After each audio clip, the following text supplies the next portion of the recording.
رات کی اچھی نیند ہر انسان کی ذہنی اور جسمانی صحت کے لیے ضروری ہے، مگر بہت سے لوگوں کو اچھی نیند میسر نہیں آتی۔ ہفت روزہ افتخار ایشیا میں ایس جہاں صاحب نے اچھی نیند مگر کیسے کے عنوان سے لکھا: جسم نیند کے دوران اپنی مرمت کرتا ہے، ذہن تھکن سے نجات پا کر تازہ، توانا اور تیز ہو جاتا ہے۔ نیند کے بعد سب کچھ حاصل نہ ہو اور کاہلی اور سستی چھائی رہے تو اس کا مطلب یہ ہے کہ آپ صحیح طور پر نہیں سو رہے۔ اس سے آپ کی توانائی میں کمی آ جائے گی، ذہن کی مرکوز کرنے کی صلاحیت کم ہو جائے گی اور مزاج میں چڑچڑاپن پیدا ہو جائے گا۔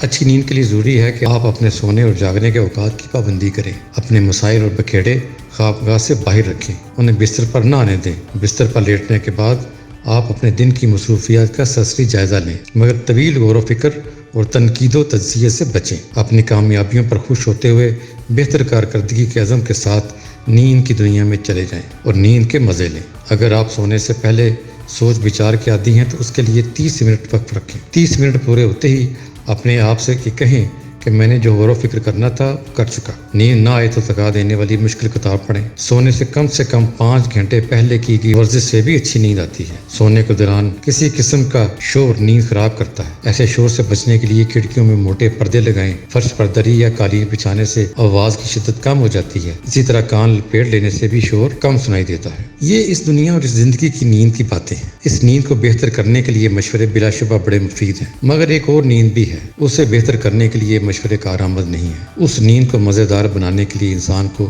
کچھ اور کرنا پڑے گا، اور یہ اہم ترین مسئلہ ہے۔ یہ نیند کون سی ہے؟ یہ نیند انسان کے مرنے کے بعد شروع ہوتی ہے اور قیامت تک جاری رہتی ہے۔ سورہ یاسین میں ہے: پھر ایک سور پھونکا جائے گا اور یکایک یہ اپنے رب کے حضور میں پیش ہونے کے لیے اپنی قبروں سے نکل پڑیں گے، گھبرا کر کہیں گے: ارے یہ کس نے ہمیں ہماری خوابگاہ سے اٹھا کر کھڑا کیا ہے؟ ایک حدیث سے معلوم ہوتا ہے کہ اگر انسان نے دنیا میں صحیح عقائد اور اچھے اعمال کے ساتھ زندگی گزاری ہو تو اسے مزیدار نیند آئے گی، اس لیے کہ اسے نیند کی حالت میں اس کی جزا یعنی جنت دکھائی جائے گی، اور جس نے غلط عقائد اور برے اعمال کے ساتھ زندگی گزاری ہوگی اس کی نیند بڑی تکلیف دہ ہوگی، اس لیے کہ اسے اس کی سزا یعنی جہنم دکھائی جائے گی۔ اس نیند کو مزیدار بنانے کے لیے ضروری ہے کہ انسان اپنی وجہ تخلیق پر غور کرے، زمین و آسمان پر غور کرے۔ غور و فکر کا یہ سفر اسے لازماً ان کتابوں کی طرف لے جائے گا جو الہامی کہلاتی ہیں۔ الہامی کتابوں میں قرآن مجید واضح طور پر نمایاں ترین مقام پر کھڑا دکھائی دے گا۔ اس کتاب پر غور و فکر کیا جائے، یہی کتاب سنت نبوی صلی اللہ علیہ وسلم کی راہ بھی دکھائے گی۔ پھر احادیث نبوی میں بھی بہت روشنی ہے، اس روشنی سے بھی خود کو منور کیا جائے۔ قرآن، سنت اور حدیث کے علوم کے ماہرین کو ملا جائے، ان سے سیکھا جائے، ان کی صحبت حاصل کی جائے، علم پر پورے دل سے عمل کیا جائے۔ امید ہے اسے اس نیند کے مزیدار ہونے اور جہنم کے شور سے بچنے کے قوی امکانات پیدا ہو جائیں گے۔